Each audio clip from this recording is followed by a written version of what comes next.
Hello and welcome everyone to another episode of Hard Lens Media. I am manning the studio myself today, so I think everything's working. Can I get a 1 in the chat if audio is working? Because I can't see from here. I think it's good. I got a pretty good show for you guys today. I've got some interesting stuff going on. I'm going to hopefully see some chat catch up, and maybe people can say that they can hear me, and if not, I will be right back, if that's a thing.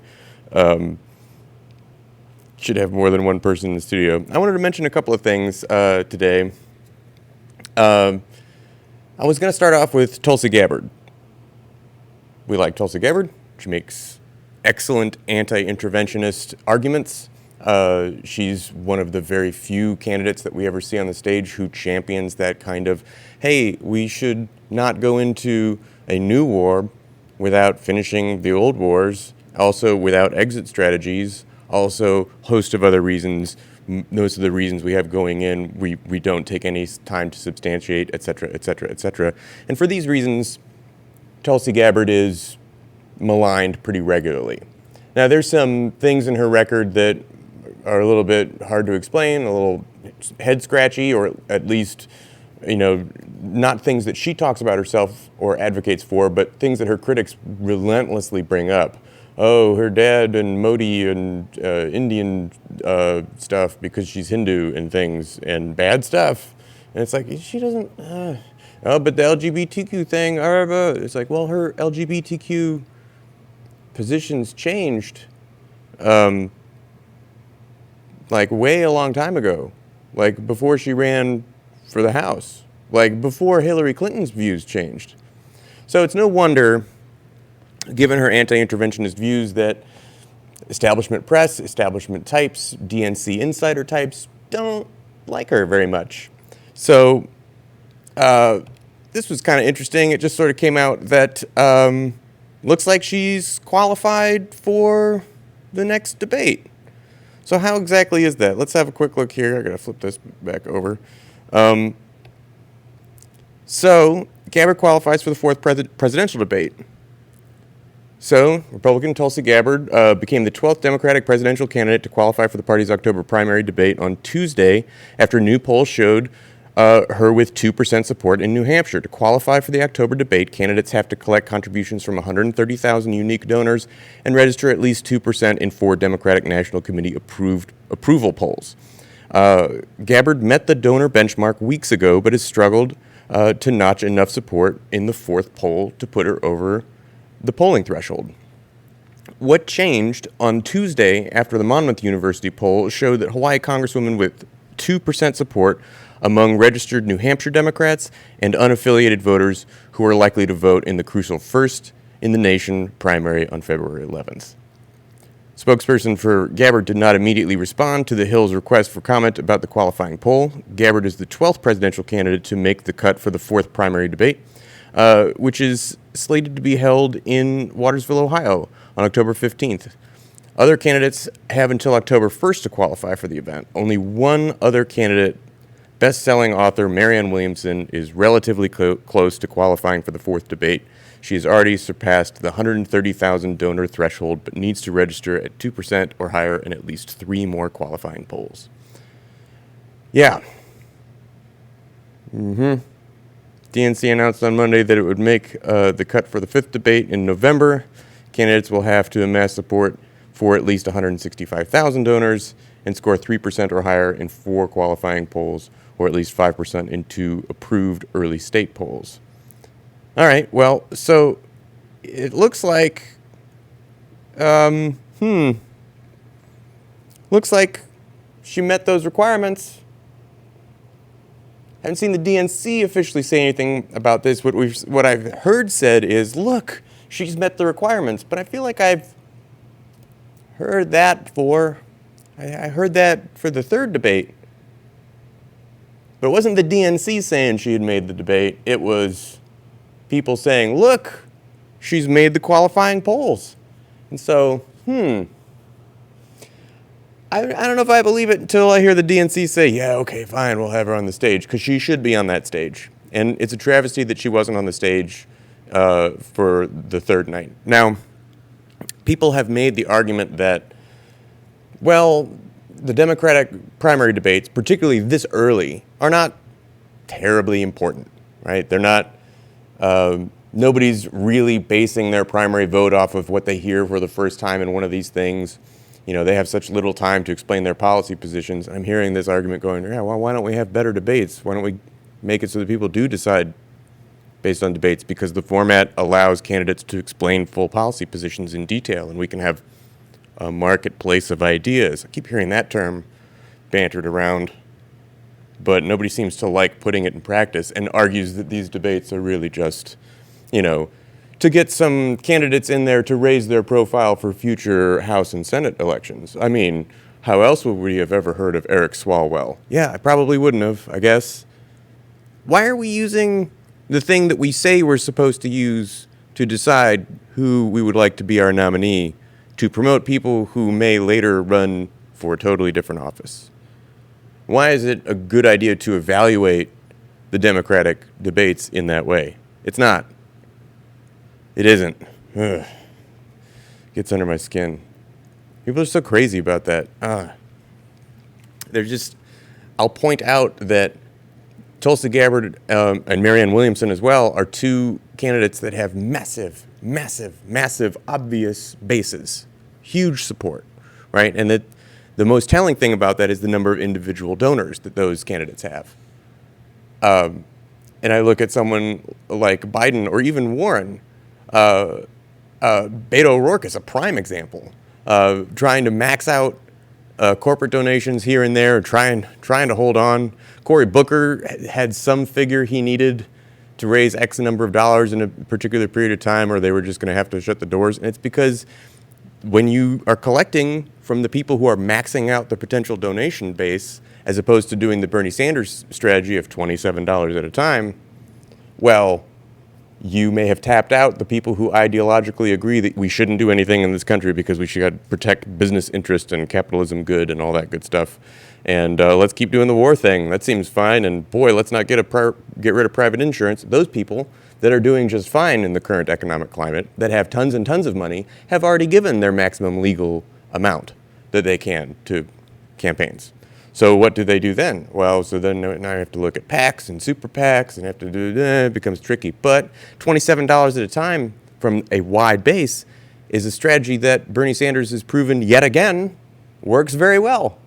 He's, I think he's the fastest to 1 million donors of any candidate at this point in the race ever. I think that's the record that he holds. Of course, that's not going to stop CNN from going out there and being like, oh, there's this one poll, this one outlier poll where Elizabeth Warren did really well, and all of a sudden Bernie Sanders is in third place. I guess his campaign's over. He should think about packing it up, right?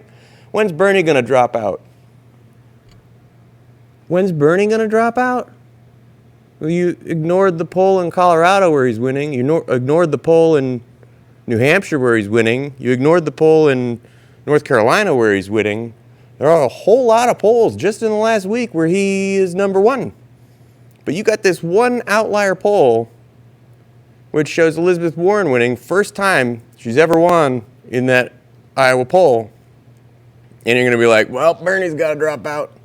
And this is what mainstream press are doing. I'm kind of ranting, talking around the issue a little bit, but this is all just the fight to get Tulsi on the stage, for her to be taken seriously. One of the reasons that she's stuck in the low single-digit percentage points is because every time she's brought up, any time she's talked about in mainstream press at all, in any context, it's to say how terrible she is for things we can't necessarily say are true about her.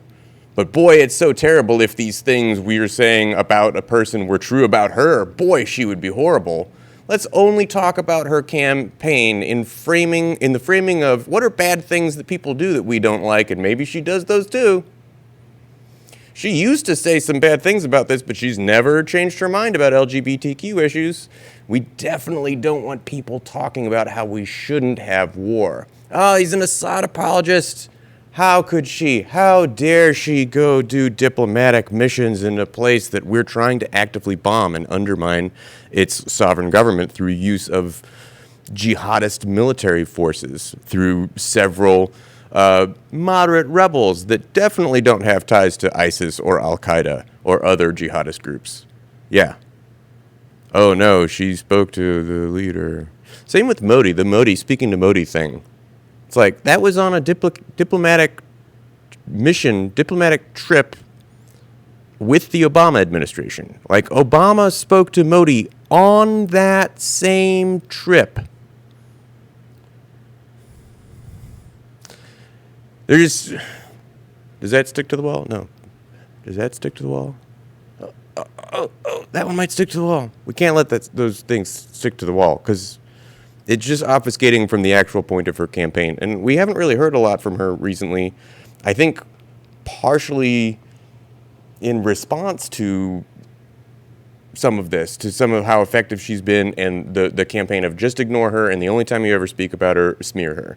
And here I'm reading that she and Marianne Williamson are going to make the fourth debate, maybe. Well, Marianne Williamson's got a few more polls. Hopefully we can get her on the debate stage too. She has a really excellent voice for reason on that stage. Like, she's at least someone who pierces through some of the nonsense political jargon that you'll hear thrown around. When Elizabeth Warren talks about Medicare for all, and you have to really strain your ears to listen for those wiggle words like affordable health care and access to health care, and you're like, wait. It's like this point I also always make, too, and we heard it in the first Democratic debate. I forget who said it. It was we need to reduce our dependence on foreign oil. Dude, why did you put the word foreign in there? I would have loved that sentence if it was, we need to reduce our dependence on oil. But why put the word foreign? Oh, you want to do fracking. Oh, and you want to do, Keystone XL and more pipelines and offshore oil drilling, Alaskan oil fields. You want to do all that. I don't want to do all that. Reduce dependence on oil, not foreign oil, just oil. Energy independence. Whenever you hear energy independence, we want oil. It's frustrating. Anyway, we should move on. I've been rambling for a bit. Where are we at in the chat? How's everybody doing? Christine Park, good to see you. Tony watches closely. Take care, Lainey Peterson. Nice to see you. Yeah, because Lainey's in the chat, because Lainey's awesome, because Lainey's my moderator. What's up, Lainey? Midwest Taker? Good to see you. Good to see everyone in the chat. Okay, we're going to move on. And, all right. This is me running everything with the thing and the switcher and the whatnot. So, what do we got next? So, Greta Thunberg's kind of awesome. Came across this guy. This is sort of interesting. Actually, you know what? Let's come back to that. So, look at this video. I'm going to go ahead and play this clip over here. This is Greta at the UN. I shouldn't be up here. I should be back in school on the other side of the ocean. Yet you all come to us young people for hope. How dare you? You have stolen my dreams and my childhood with your empty words, and yet I'm one of the lucky ones. People are suffering, people are dying, entire ecosystems are collapsing. We are in the beginning of a mass extinction, and all you can talk about is money and fairy tales of eternal economic growth. How dare you?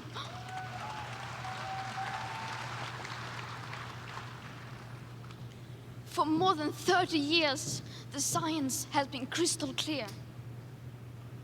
How dare you continue to look away and come here saying that you are doing enough when the politics and solutions needed are still nowhere in sight? You say you hear us and that you understand the urgency. But no matter how sad and angry I am, I do not want to believe that. Because if you really understood the situation and still kept on failing to act, then you would be evil, and that I refuse to believe.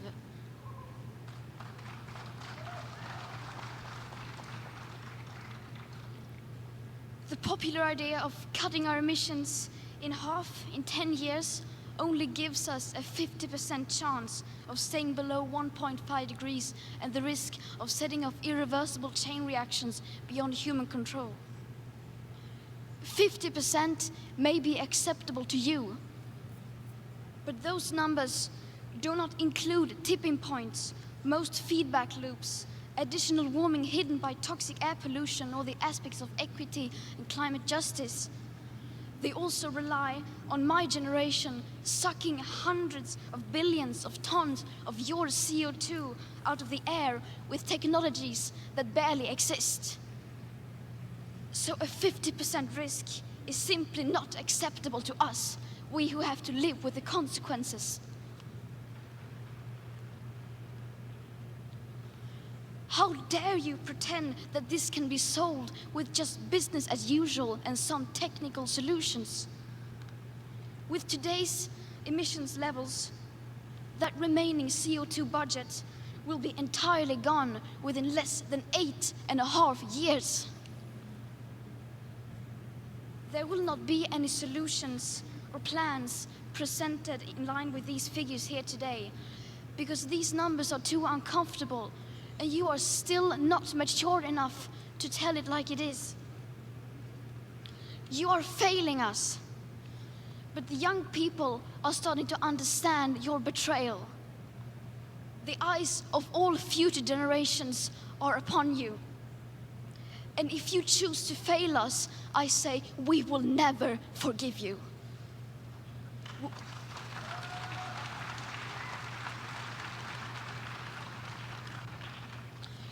We will not let you get away with this.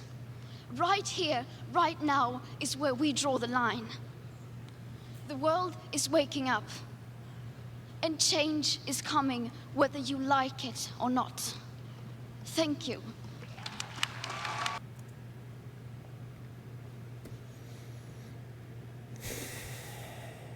That's some powerful stuff. Now, her message is solid and it is clear.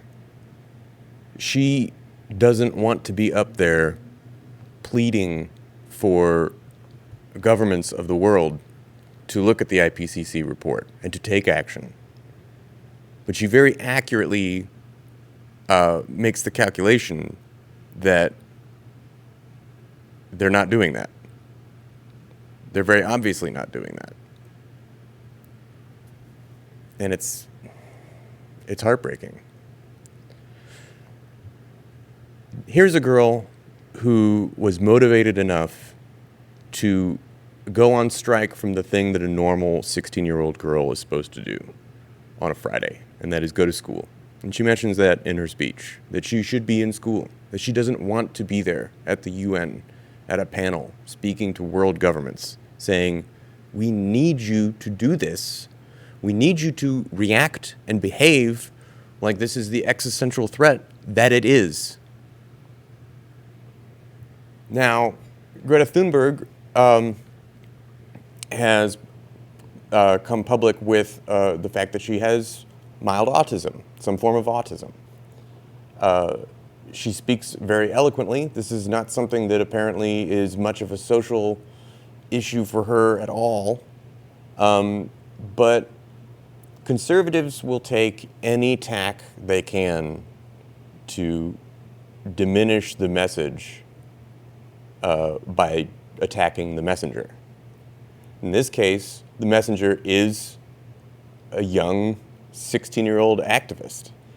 And they're looking at this person who they know has a mental illness, has a cause, and clearly has support behind her. There are people who agree with her message and see her as a great messenger and are helping to do everything they can to bolster that message. And they're going to make the claim that the message is in fact false because people want to promote the message. I didn't know who this guy was, but I ran across a tweet, so I had to do a little bit of research into who he was. So this is a guy named Michael Knowles. And I guess he's a Daily Caller, right-winger kind of dude. Very happy with the fact that he's a, quote, lib-triggering troll. Anyway, he had Jordan responded to a clip that he was in. I'm going to show you the clip in a minute. And he says, "Holy shit, Michael Knowles of Daily Wire," that's where he's from, Daily Wire, "just called Greta Thunberg a, quote, mentally ill Swedish child." I don't think what's captured in what is said there is that he said that in a way designed to attack, not in any kind of sympathetic manner. And he defends himself there by saying her mother wrote a book about her mental issues. There's nothing shameful about living with mental disorders. What's shameful is exploiting a child, particularly a child with mental disorders, to advance your political agenda. That's BS. Right? So they're going to the claim here is, oh, I'm super sympathetic, to mental health issues. But if you have mental health issues, you should never advocate for anything political and disqualifies all of your political points of view. I mean, what? Mass swaths of the human population deal with some form of mental illness or another, be it depression or an anxiety disorder, or look at members of our veterans community that come back with various forms of PTSD. Are they not allowed to express political opinion? That's what? And again, it's the fact that obviously there is help curating the exact words that she chooses to speak because she knows they're important and, accepts input probably from people who help her. I mean, I don't have intimate knowledge of this. Daniel cautioned me not to talk about this because it's not what's important. The important thing and the simple thing to say is she's right on the issues, and if you can't attack the issues, they attack the messenger, end of story. But it just gets under my skin so much I can't even. I'm only going to play part of this clip of this guy oh my goodness. Okay, well, give a listen.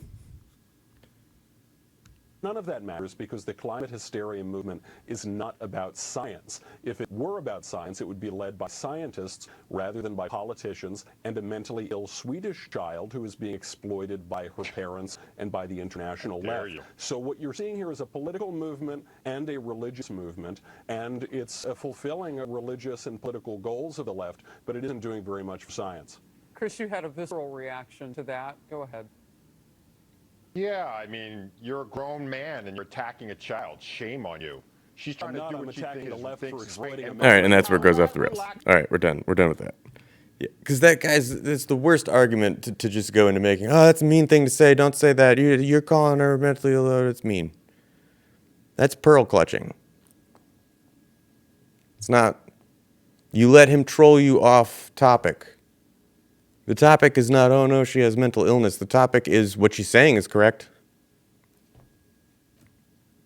That we, the adults, need to pay attention and start doing something about this.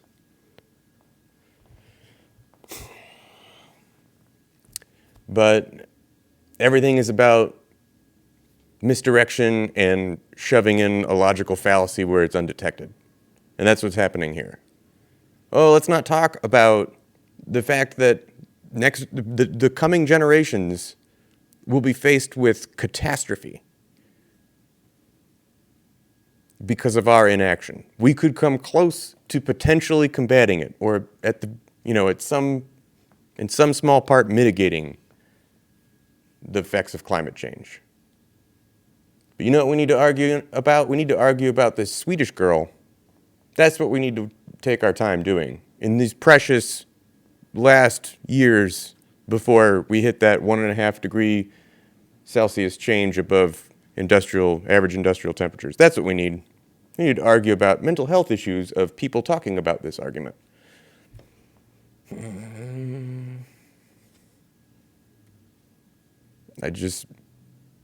People. It's a crazy thing. So, I have been talking about Greta Thunberg a fair amount recently. I continue to recommend that everyone look into if there are any climate activist strikes, action groups, activism at all going on in your area. There have been pretty large strikes all over the place. The one thing that I find concerning, and I see this happen every once in a while, is I don't want it to be like Remember, like the Trump impeachment or the inauguration protests right after Trump was inaugurated, and everyone took the street, "Niet my president" signs and all that, wearing those pink hats. That's not super duper effective. That's not, going out for one weekend, even en masse, even if it gets attention. Specific demands. We need specific demands. And Greta's got specific demands. There are specific, very actionable things that we need to do if we start having our government comply with the scientific needs of the issue. To put it simply, there is a direct action that we can do that needs to happen on that front. So please get involved and keep pressure on, and don't let it be one of those, we had a lot of people one weekend and then it stopped. Constant pressure. Calling politicians, calling your congressmen, people, calling your senators. Tell your friends, talk about it. I don't know. It's important. This is one of those, in almost all major political sort of fights, or fights is the wrong word, but major issues that we want to do big things about. There's so much institutional power that pushes against that to prevent it from happening, to maintain the status quo, that because we as humans are very bad at reacting to long-term difficulties, but really rather adept at solving short-term problems, that's the only thing that we can do, is to create a very strong, very sustainable, short-lived problem that says, hey, we the people are going to be a problem for you, the governors of society, until you fix this thing that allows us, the people, to live more generations, because we like that idea of living more generations. So a lot happened at the UN. I posted an Axios article about sort of the various riffs of what was going on, but I came across this interesting little tidbit. I think the audio will be kind of low, but it won't matter too much. Actually, let me show you a tweet first. Let me pull up this tweet. As Donald Trump gave a far-right speech at the UN General Assembly today attacking Venezuela, Caracas's representative ignored him and instead read a book by anti-colonialist revolutionary leader Simón Bolívar. These are her Instagram stories. Long live the anti-imperialist Venezuela. So he posted these photos of it. So this was Viva Venezuela, anti-imperialism. And there she is reading a book by Simón Bolívar. I didn't catch her name. I need to look that up. But yeah. So I found there is video of it. So let's see if I can. And this is interesting because so Rupley's got their big, we're Rupley, but they also, because it's technically RT, it has that like, oh, this is RT and, partially owned by Russian state media, blah, blah, blah. Anyway, and the audio on this is for whatever reason low, but again, he's just being Trump and telling everyone how terrible Venezuela is and how America's going to go save it if they would just like let us go shoot them and stuff or whatever. And she is not having it. There's Trump just going on. He looks tired. Looks like he's not sure exactly what he's saying. And she's like, I am not listening either. Got this Simón Bolívar book here. Trapped in this nightmare. Please know that all of America is united behind you. The United States has vast quantities of humanitarian aid ready and waiting to be delivered. We're watching the Venezuela situation very closely. We await the day when democracy will be restored. Yep. When Venezuela Trump will be free. And when guess I have to give a speech today. This one's boring. It's not one of my rallies. Venezuela's trying to make a statement over here. if you look, there's a similar clip. There's a similar clip from Bloomberg where they overlap a little bit. So the very first shot where she opens the book is the only shot of the Venezuelan representative you see, and they cut it off at some mid-sentence right after that. But the camera operators of the UN definitely took note of that. Like, hey, he's kind of going on at length about Venezuela and saying some things that are not supportable, and that I bet the representative from Venezuela will have some issues with. And sure enough, she did. So that was kind of fun. So Ben Norton mentioned this. The Venezuelan diplomat's Instagram story says, quote, reading Bolivar while Trump gives his xenophobic and fascist speech. Long live the anti-imperialist Venezuela. That was pretty cool. So that's just, anytime you're going to troll President Trump, that seems like a good option to me. One of the other things I'd like to get some more time to talk to Ben Norton. I didn't get to be involved in that interview, but Max Blumenthal, Ben Norton, Dan Cohen, those guys are all super on point. It's so funny to see Trump just like spew his nonsense about Venezuela in an arena where there will be no pushback, right? No, like he gets to go up there and just say stuff, and because the United States is on the Supreme or on the, what do they call it? Supreme Council? No, something Council. Is that right? Why does that sound weird in my head? Anyway, veto power. What America says goes. They get to say crazy things that are not necessarily true about what's going on in Israel or Venezuela or Iran or North Korea, and it just kind of goes. And when the rest of the world kind of goes, hey, we should do this thing about this, they can be like, no. So they talk about, as though it's supposed to be impressive, our coalition of 50 countries that recognize the real government of Venezuela. And when he says that, he means the Juan Guaido coup government of Venezuela.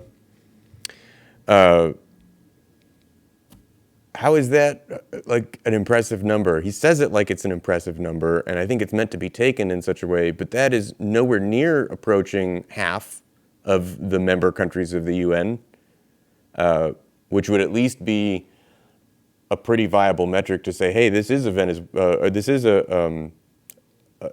government. This is a legitimate government. Over half of the recognized UN member states recognize it as a legitimate government. No, you're coming at it with like what, a third, a little less than a third, between a quarter and a third of the countries. You, America, the world's largest imperialist power that is involved in every war that is going on the globe today. You, the imperialist power that has the weight of the UK and the bulk of the EU behind you. You, the United States, that has only done these kind of nefarious BS tactics in South America for the last 100+ years. You think it's impressive that somewhere between a quarter and a third of the UN signatory member nations that in no way feel bullied by the largest imperialist country in the world, in no way feel coerced at all, totally independently, came to the conclusion that the United States CIA, FBI-backed Juan Guaido administration is indeed the legitimate government of that country. Well, I could quite understand why the representative from that country might choose to read revolutionary literature by Simone Bolivar in lieu of that drivel. And he just looks so, like, not even kind of interested in talking about it either. He just was kind of like, Venezuela, it's horrible stuff that's going on. I hear it's bad. Marco Rubio tells me it's bad. See if Abrams can tell me what we need to do next. We just need to get some more weapons to the opposition. What did I say? I meant food to the people.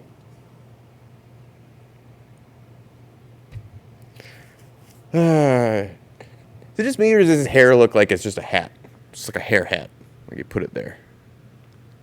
It's weird.